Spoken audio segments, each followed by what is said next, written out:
Hi, this is Jeff Walker. Welcome to our seminar on the state of young people's minds. And I'm chair of the Contemplative Science Center's Advisory Board, and here to introduce David Germano.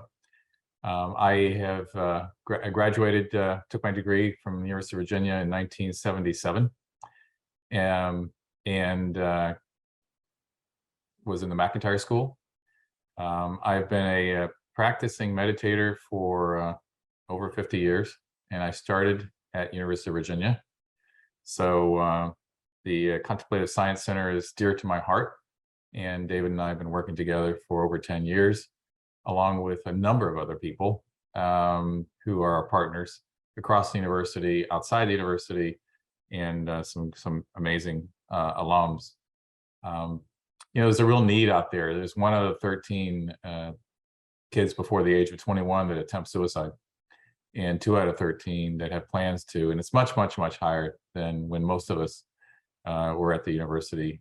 And they're arriving here with a lot more anxiety, depression, vulnerable to violence, sexual violence, and just not knowing how to handle things. And so giving them the tools of these contemplative practices is a valuable skill. And I've been investing over the last 15 or so years. I'm an old venture capitalist, private equity guy, and in the well-being space.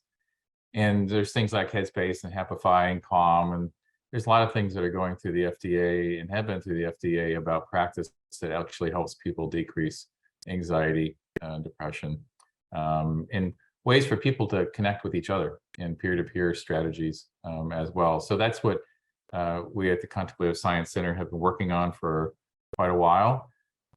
We have projects in Louisville, Kentucky called the Compassionate Schools Project, where for the last 6 years we've been working with 25,000 kids to bring them meditation, mindfulness, yoga, health, and food practices. And the results will be coming out officially in the new year, but the results are excellent. It improves attendance, it improves family conditions, improves performance in school.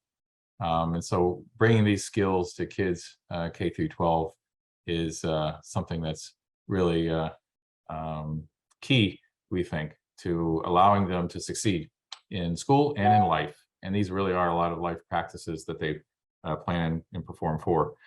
We're a catalyst in the university, so we're not a school. We are owned and operated by the provost, and service all the schools.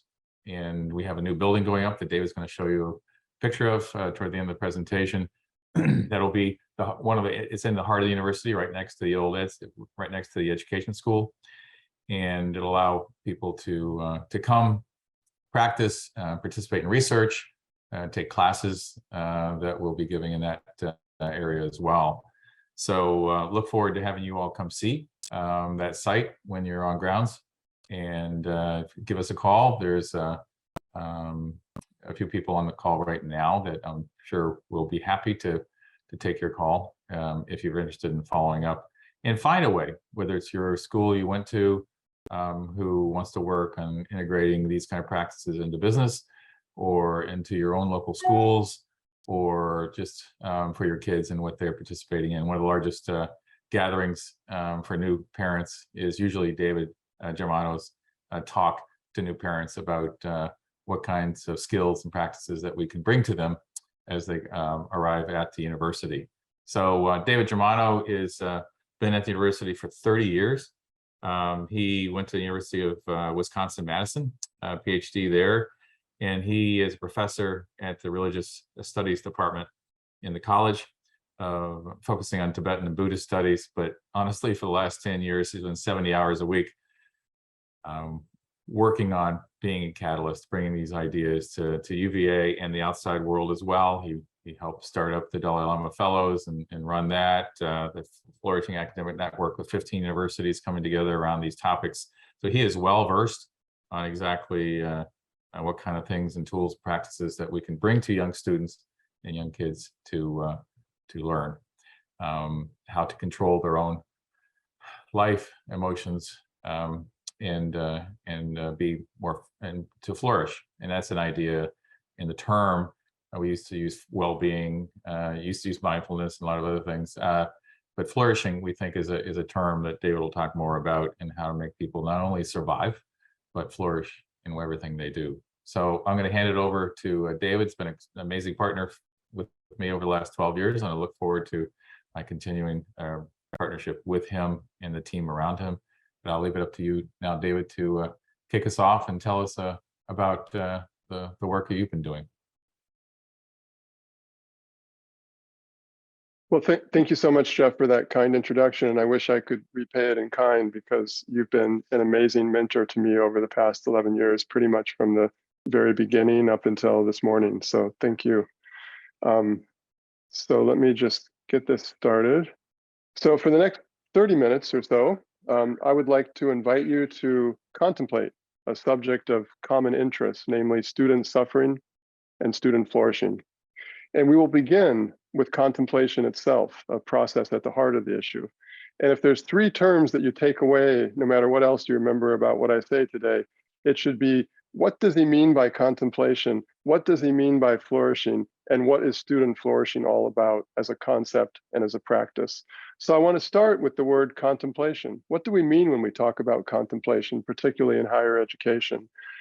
And so I'd like to begin with this kind of common usage of the term contemplate, in the sense of a pause or a gap between a stimulus and a response, between a situation and our actions. We contemplate. For example, you might be talking to your boss or your supervisor about some situation. At the end, you say, "Do I still have a job?" And he or she says, "Let me contemplate it." Means what? Let me think about it. I don't have an immediate reaction for you. I need some space to be reflective about it. Or it reminds me of early on in the founding of the Contemplative Science Center. I was talking to the mayor of Charlottesville at that point, who was telling me about how he used contemplation in his work with under-resourced. I wondered, what do you mean by that? What does that mean to you when you say you use contemplation? And he said, happens and they get upset. I asked them to give me 3 seconds, a contemplative pause, 3 seconds. 3 seconds for you to take a deep breath and not immediately react. And then after the 3 seconds, he said, do whatever you want to. I support you, but I want my 3 seconds. I want that contemplative gap. Or in the operating theater at the University of Virginia, where they introduced a 60-second pause when someone passes away on the operating theater on the table. And for 60 seconds, they all stand around together, those healthcare professionals who are committed to this person's life, and just bear witness to the loss of life, to their collective efforts to save that life, and to the grief that they're feeling. 60 seconds. And so within that pause, the gap between a situation and a response, what do? We reflect. We ponder a subject deeply and widely, out of the need, or outside of the need for immediate response, immediate transactions. And we do so, whether it's the 3 seconds for a deep breath on a soccer field, 60 seconds of collective expression of grief in an operating theater, or 4 years on grounds for university education. And for those spaces to be generative of that kind of deep and wide-ranging creative reflection, they must be protected spaces, inclusive spaces, and expansive spaces that don't require the person in question to feel immediate stress and pressure and distraction, and instead are the kind of spaces that lead to decreased stress, enhanced creativity, greater insight, and deeper equipoise. And we can then use that spacious calm for students and for ourselves to become more conscious of the kinds of activities that we're engaged in, our dispositions, our practices, our views, our outlooks, our mindsets, and notice the kinds of outcomes that they're generating in our life. And we can make a choice, if we decide to better align those practices in an intentional manner with outputs that correspond to our individual and collective flourishing. We can become more sensitive to these decision points, these micro and macro junctures in our life, where consciously or unconsciously, we're making decisions, we're engaging in practices, and we're generating the outcomes of our individual and collective lives.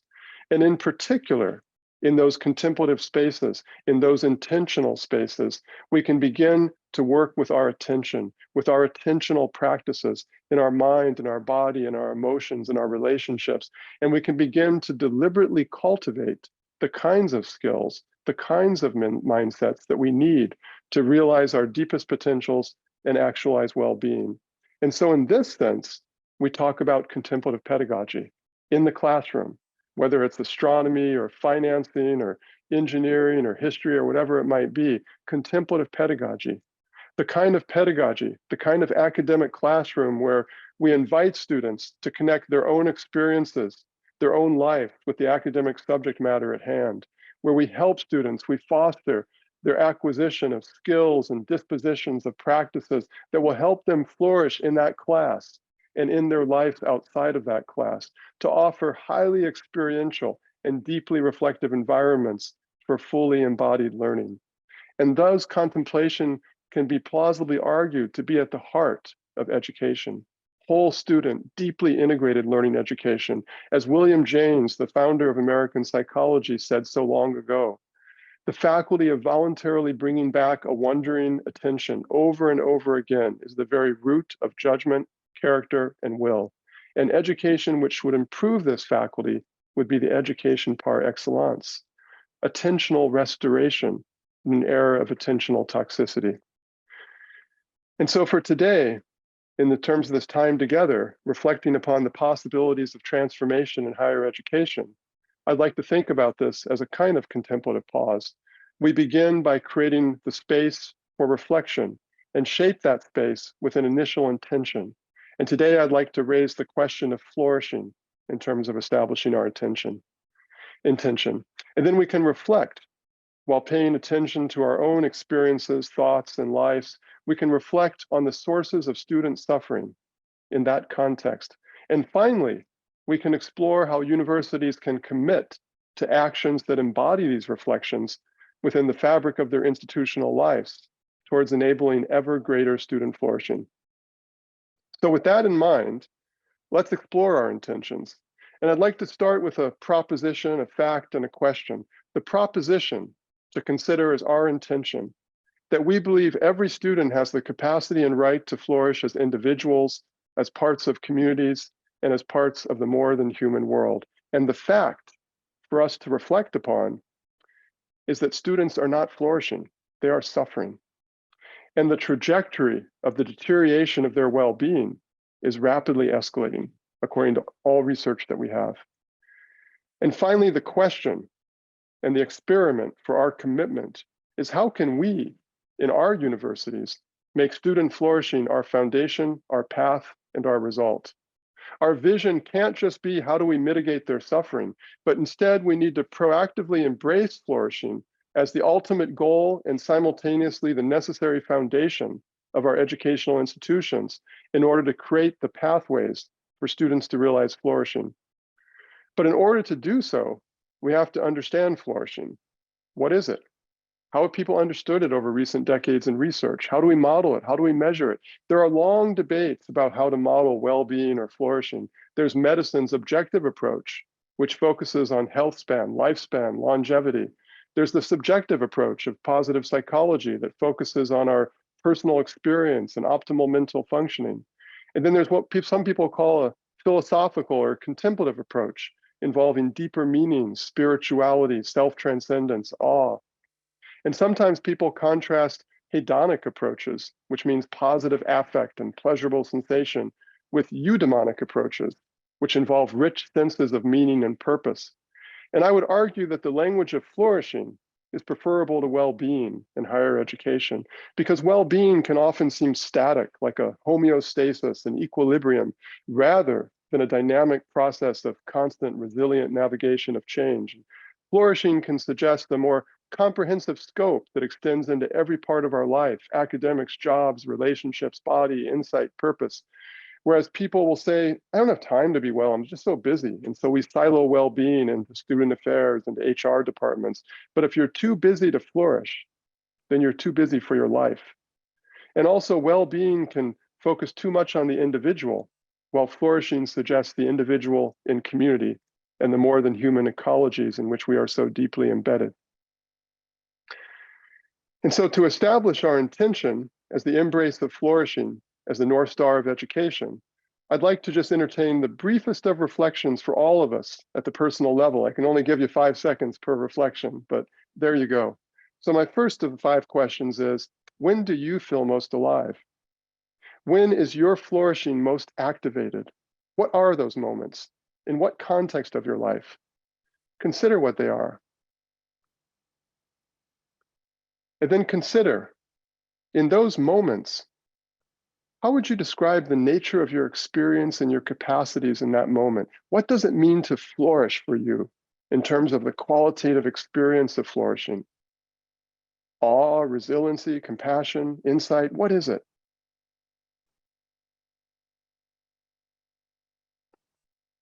And finally, number 3, to what degree are you flourishing today? From a scale of 1 to 10, with 1 being very little and 10 being optimal, how are you flourishing? And then the last 2 questions, when you think about flourishing and you ask the question, why are you flourishing when you flourish?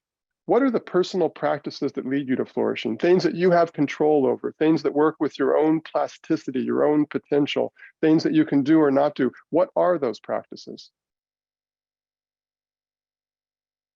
And finally, beyond personal practices, what are the systemic factors at your job, in your community, in your life that are at play in supporting and facilitating your flourishing? So these are 5 questions just to put you in a personal frame of mind about flourishing, because I'm going to talk to you a bit about the research literature and so forth.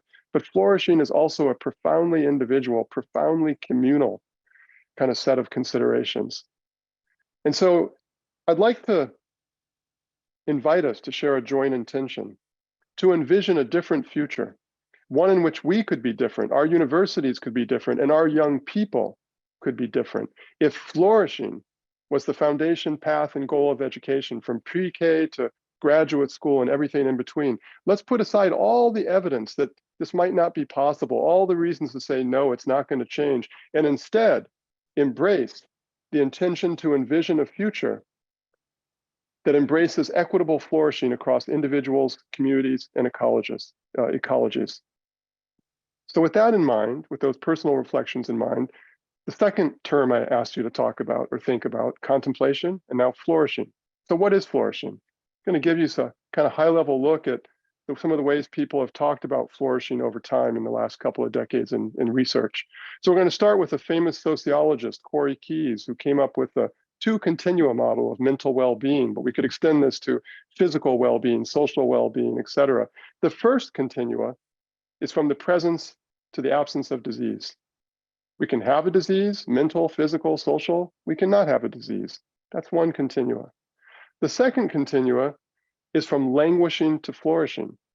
We can languish and we can flourish. And so the mitigation of disease and the absence of disease is not the same as the active facilitation of the presence of flourishing. And these are not strictly correlated. We can languish and have no disease. We can flourish and have a disease. They are 2 distinct continua. And so what this suggests is that when we look at higher education or K through 12 education or any other context that form the cauldron of our young people's development, we can't simply avoid disease. We can't simply mitigate disease or suffering, but we have to actively cultivate the positive presence of flourishing. Now, in the 1960s, Abraham Maslow, who many people consider the founder of positive psychology, offered an influential model known as the hierarchy of needs. He began with basic needs, physiological, hunger, housing, et cetera, extended it to psychological needs like love and belonging and so forth, and then self-fulfillment needs, self-actualization needs, and finally, self-transcendence, a focus on peak experiences, epiphanies, flow, profound experiences of art or awe or spiritual experiences, where that strong self and the self-actualization turns out to be a bit more interdependent with the world around them. But when we look at universities and colleges, and we look at their websites, and I did this recently, I surveyed scores of them, what we see is almost invariably some dimension of what's called the wellness wheel, created in 1976 by Bill Hetler with 6 dimensions: physical, social, emotional, occupational, spiritual, intellectual. And variations on these wheels can be seen, for example, in Loyola, Maryland, or in Georgetown, across the country. And they'll add some things like environmental, communal, financial, multicultural, social. But the important thing to note about these so-called wellness wheels is they are not models of well-being or flourishing in any way whatsoever. They're just adjectives. They're describing areas of our experience like occupational or emotional or physical. These aren't things that add up to a life of flourishing. They're areas for us to explore. And so this is in no way a model of well-being or flourishing that these colleges are embracing.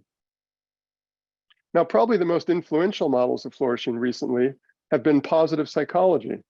Positive psychology, which is a further development out of Maslow's work. And 2 of the most famous are Marty Seligman's from the University of Penn PERMA model: positive emotions, engagement, positive relations, meaning, accomplishment, and Carol Riff's 6 domains of well-being: personal growth, self-acceptance, autonomy, environmental mastery, positive relations, and purpose in life. Now notice these are nouns, they're not adjectives. These point to very specific elements that these figures are saying these are vital for a life of flourishing. These are things that you want more of in your life, not simply domains that you need to explore. And these all focus on optimal psychological functioning. And so you might want to also notice that they exclude many of the dimensions from the wellness wheel or Maslow's model, such as physical health or occupational concerns.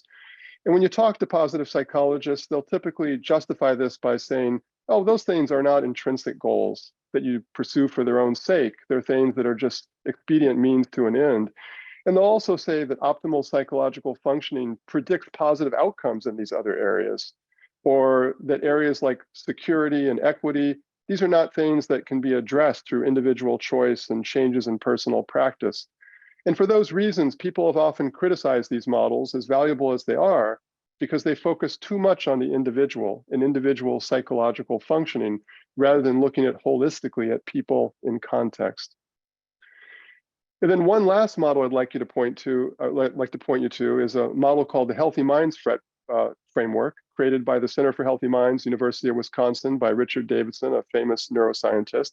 It's a 4-factor model: so awareness, connection, insight, and purpose. And awareness is its distinguishing feature, which recognizes the changing role of awareness in the attention economy, with the way that attention has been fissured, distorted, manipulated, such that some people talk about this as an era of attentional toxicity. And so it argues that we need to pay attention to awareness and attention itself and the role they play in a life of flourishing. And this calls attention to the value of contemplative practice, ways that we can work with our own attention, focused attention, open attention, empathetic attention, and the way that we can use such disciplined attention to understand our practices, the outcomes they generate, and review whether or not those outcomes are aligned with our fundamental values. Now, scientific research has exploded on mindfulness just by itself over the past decade or 2 decades, as you can see from this chart, from 10 studies in 2000 to 1,153 scientific studies in 2020. And these studies have indicated that such practices, attentional practices, can help us manage stress, increase relaxation, improve social emotional skills, reduce mental health symptoms, foster well-being, enhance sleep, and many other positive outcomes. And finally, I would just say it is important to not lose sight of Maslow's basic needs amidst the rise of positive psychology. We need equitable access for flourishing. We need to recognize that flourishing and well-being are not simply individual practices, that not everybody has equal access to the systems and environments that facilitate their flourishing. And so some of this needs collective decisions, collective actions, because there are external structural constraints that differ according to your race, your religion, your socioeconomic status, your gender, in terms of how much you have access to pathways for flourishing for individual students, as well as for all of ourselves. So I'd like to now look at a broader question about student suffering, because if we're going to flourish, we have to heal. And honesty demands that we confront an unfolding crisis, which is all the research literature I know of points to a historic degradation of well-being amongst our youth. Now, suffering, of course, has always been a human reality, and I'm sure we can all think about our childhoods and how we suffered. But amongst our young people, it is escalating rapidly and expanding in an alarming fashion. The signs of this crisis are manifest and manifold. We have dramatically increasing rates of stress, anxiety, depression, loneliness, legal and illegal forms of self-medication, self-harm, and suicide rates that we see across our nation's campus. Let's look at the two major surveys of mental health amongst college students. First of all, the NCHA survey. We can see here over the last decade, escalating rises in overwhelming anxiety. We're not talking about anxiety. We're talking about overwhelming anxiety, overwhelming anger, severe depression. And the other major survey called the Healthy Mind Survey, we can see even more dramatic escalation in severe depression, self-injury, suicidal ideation, and severe anxiety. Now, to point to something that Jeff just alluded to in his introduction, suicide rates, this is the CDC, hardly a radical organization. And these are the statistics about high school kids and suicide. If you know a high school kid and you met 10 of their friends, one of them tried to kill themselves. Pretty much close to 1 out of 10 kids in high school try to kill themselves across the board.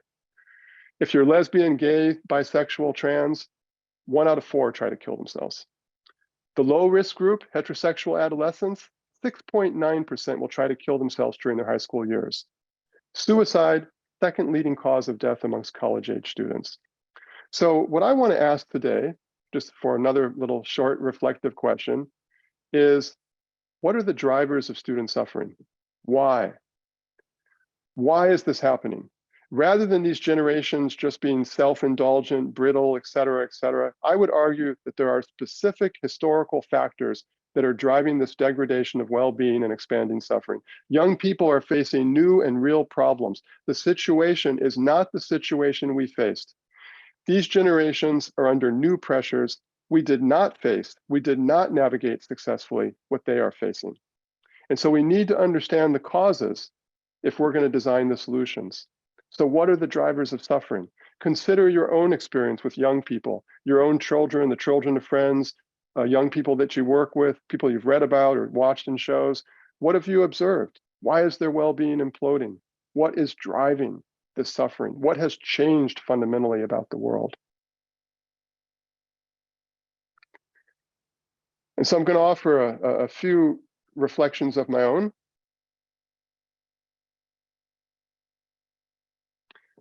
First of all, digital technology. Now, we all know this one is there. You all knew I was going to say it. But we live in an era of attentional toxicity.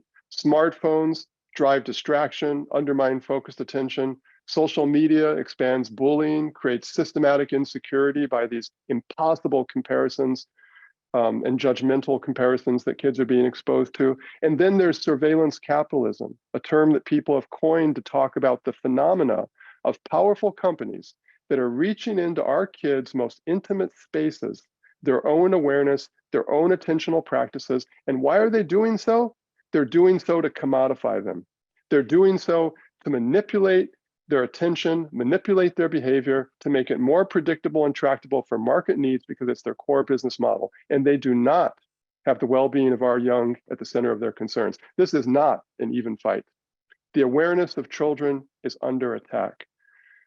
Our children's most intimate resources have become commodified in the new attention economy and are the subject of a constant struggle between vast market and government forces far beyond their control and understanding. Isolation, the environmental crisis. Research literature tells us whatever you think about climate change, that kids are stressed out about it. They're stressed out about the idea that this very world which has nurtured our species for millennia may have an expiration date that's coming due in these kids' very lifetime. In terms of existential threats, that one's a doozy. Terrorism, including within the schools themselves, not a concern I ever remember worrying about growing up. And then change.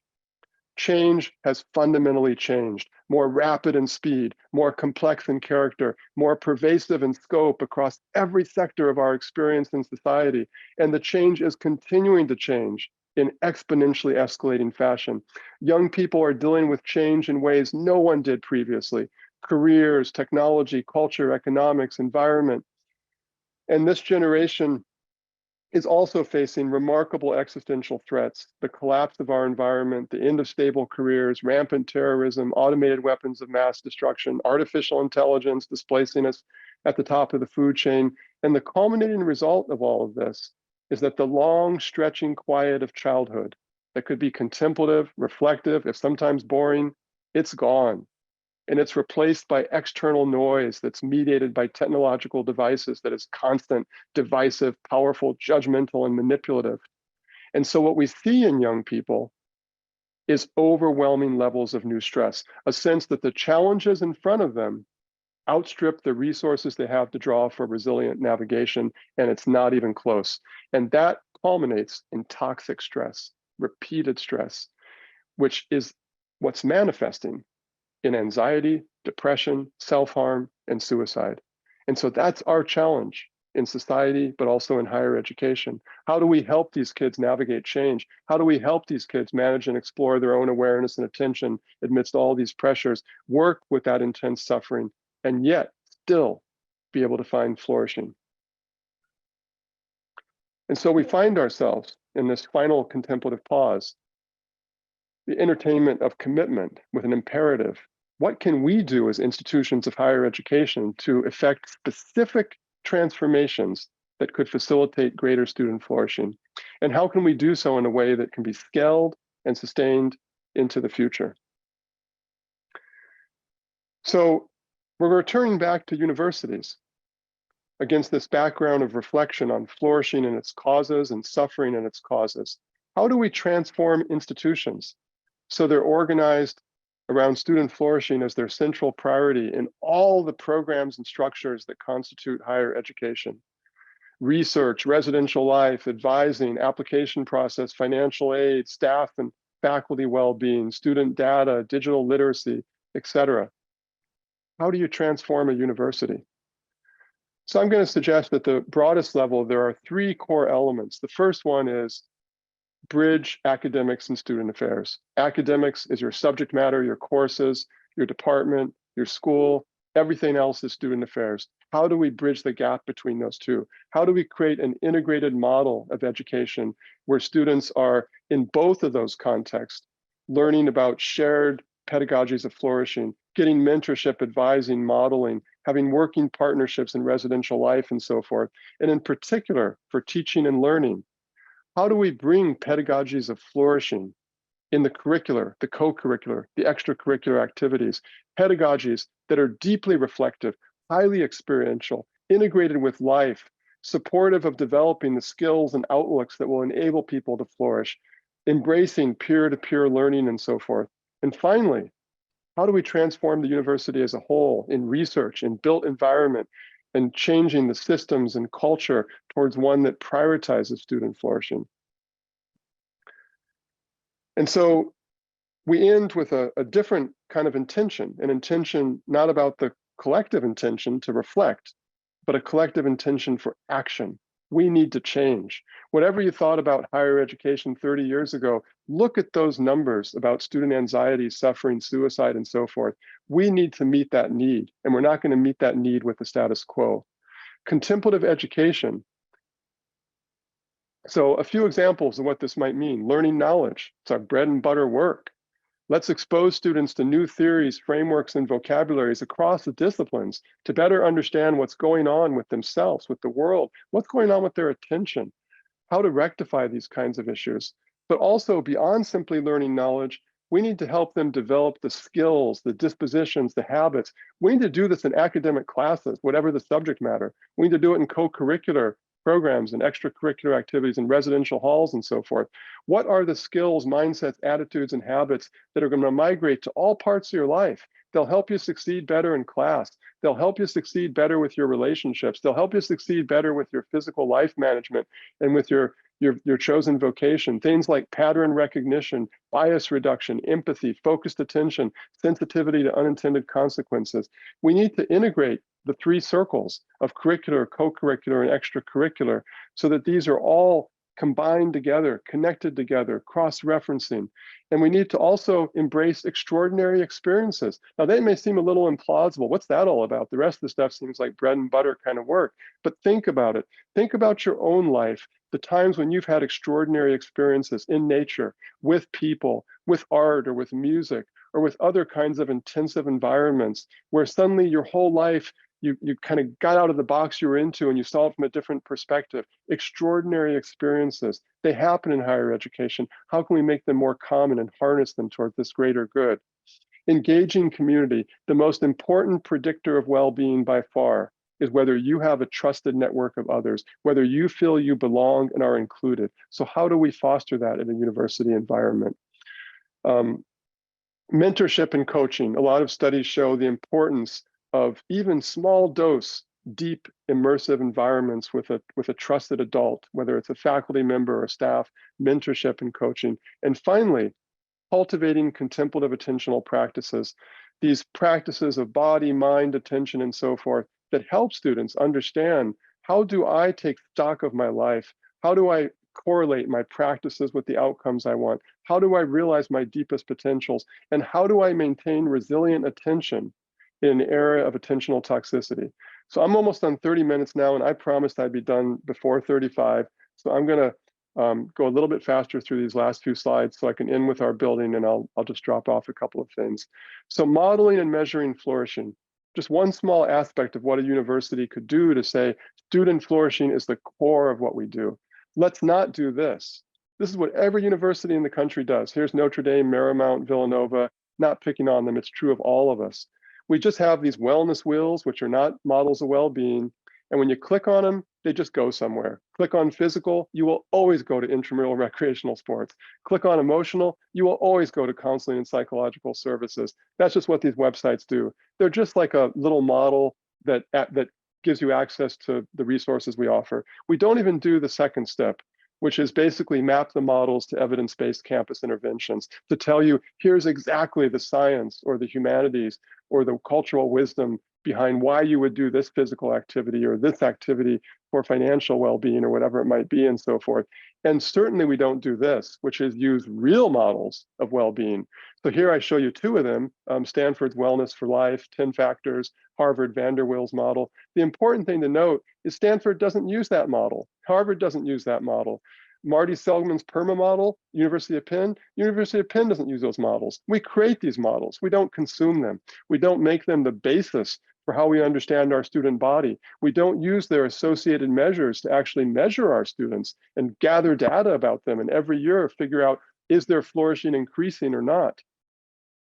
And finally, what we none of us do, but many of us are trying to think about it. The UCLA and Wake Forest have some embryonic efforts, is to use these models to spearhead cultural and organizational change, meaning that when we make fundamental decisions about things as remote as our financial systems, that we consider, how does this impact upon the flourishing of our students and staff and faculty and the communities with which we are embedded and so forth? Cultural and organizational change based upon a model of flourishing. Now, what I'm going to conclude with in my last couple of minutes is just one particular thing we're doing here at the Contemplative Science Center. And the Contemplative Science Center, what I've just given you, that's our blueprint. I mean, I didn't give you all the stuff that we're working on, but that's our motivations. That's what we reflect upon. That's what drives us. And we're trying to make the University of Virginia the exemplary university in this world that focuses on embodying student flourishing. That's what we feel is our mandate, and that's what our goal is. And so one thing we're doing right now is we're opening a new building called the Contemplative Commons at the very heart of the University of Virginia. Opens in November 2023. You can see it right here. It's currently under rapid construction. It's located right next to the Dell Pond, across from Newcomb Hall, where the bookstore is, right across the street, next to the School of Education, right between the academic and the residential part of the university. And we had the luxury of being able to build 60,000 square foot building with only one question, not how do we give more office space to the engineering school, or how do we create more intramural space for intramural recreational sports, or how do we create more dormitory beds? Our one question, our mandate we were given is, how do you build a building that contributes to student flourishing at this university? And so we came up with the following principles. Let's build a building that enables whole student flourishing by integrating the academic classes and student affairs. This building is open 7 days a week from 7 a.m. in the morning to midnight or 1 a.m. in the morning. It's open all day long, all week long. And in addition, the building hosts academic classes during the day, co-curricular, extracurricular activities at night. We intend to make it a destination, an alternative to the bars, Thursday, Friday, Saturday night, through exquisitely cool mashups of art, contemplation, communal exchange, transformative technologies, and so forth. Probably the most creative design principle we did to enable this to happen is we made every room by nature empty. There's no furniture, there's no fixed furniture. We have a room that could accommodate a 300-person lecture, and yet there's not a single table in the room. Now, how do we get away with that? We built a design so that every space, large to small, has hidden storage space. So every table, every chair, every cushion, every mat can go back to the hidden storage space, and you can configure that space in a way that makes sense for you. And one way that makes sense is transformative learning. Instead of lecture classes, the sage on the stage, we have classes that 300 people, but they're choreographed, they're experiential, they're transformative, they're engaged with peer-to-peer education and so forth. And because those rooms don't have fixed furniture, in the evening, they can become dance classes. They can become classes that are about brainstorming in small groups that come together in large groups. You can configure the space as makes sense for your need. It also functions as a living laboratory for us to research what we're doing in the classroom and co-curricular and extracurricular and plow that research back into our work. It offers contemplative art, which I'm going to show you some really rapid examples of. Oh, sorry, nature. It's a very what they call a biophilic building, a building that integrates nature at every level. And here you can see the courtyard and the abundant gardens and so forth. And finally, contemplative art, which is the closing thing I'm going to show you. So I'm just going to skip right to that. That's the building as it looks right now.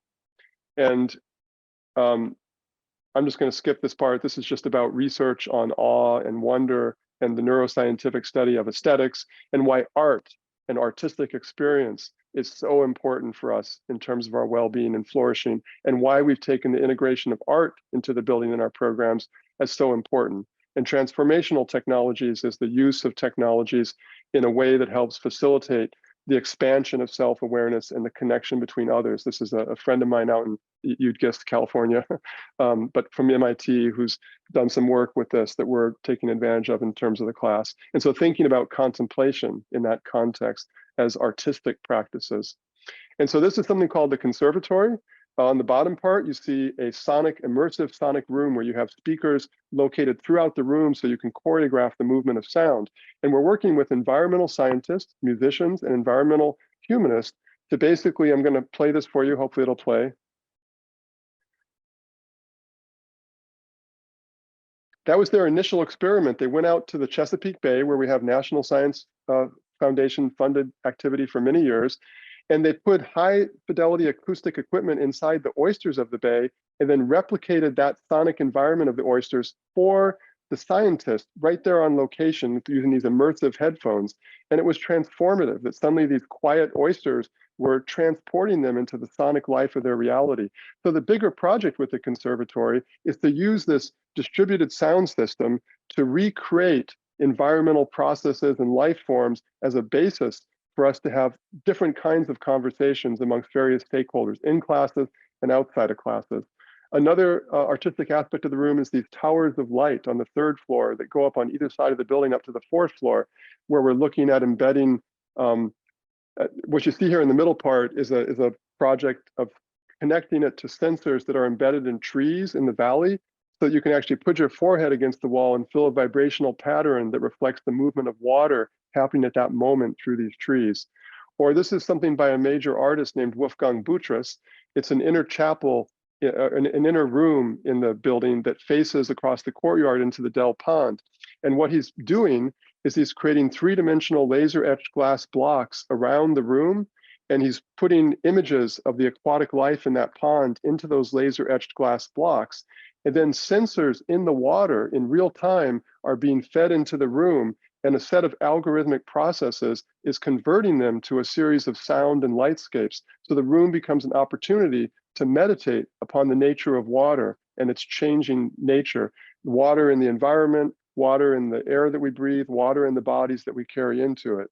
into the room. The living video wall, a 2-story high-resolution wall in the front lobby, which is basically able to program a variety of natural and artistic scenes that contribute to flourishing. And this is an image of the building as it will look across the Dell Pond.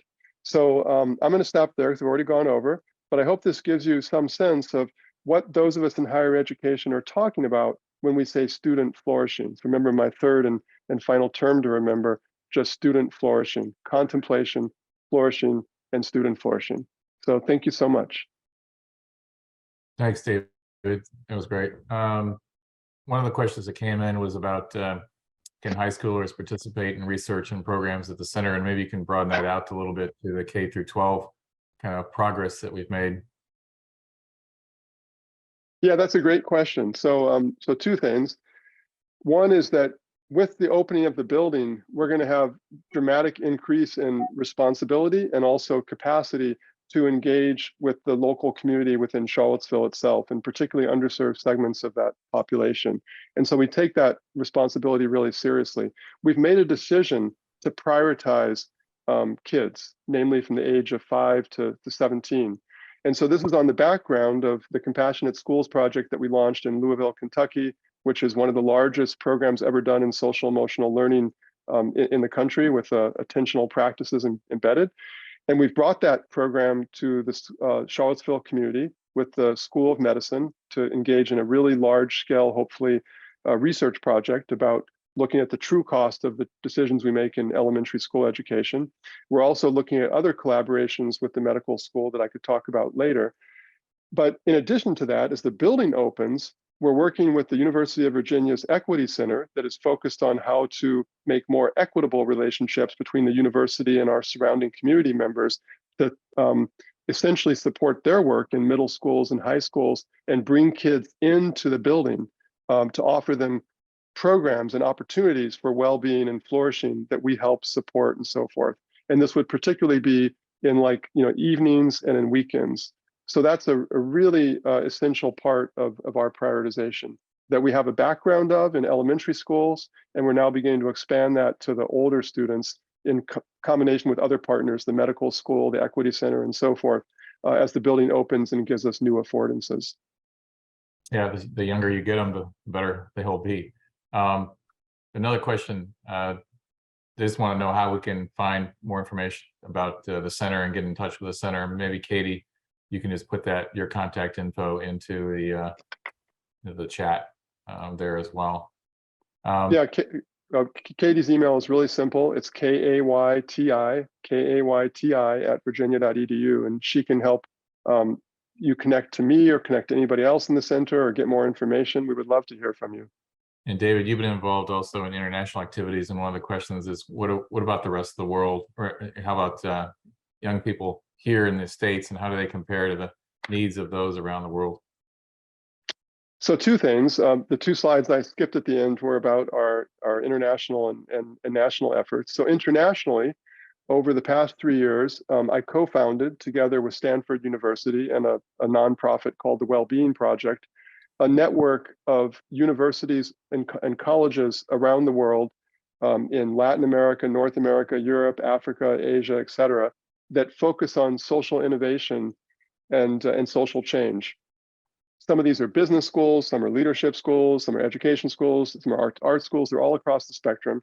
And the idea was to really kind of come together around common cause, with the idea being that those people who are training to be leaders, who are training to make change in this world and so forth, need to have really deep levels of preparation to take responsibility for their own well-being, the well-being of the people they work with, and the well-being of the communities they engage. And so the idea of this network, which we piloted with 11 institutions, we're now scaled up to 70, and we're aiming for 100 by the end of the year, is to be able to pull together around common cause, because the challenges we're seeing with North American kids are being replicated all across the world.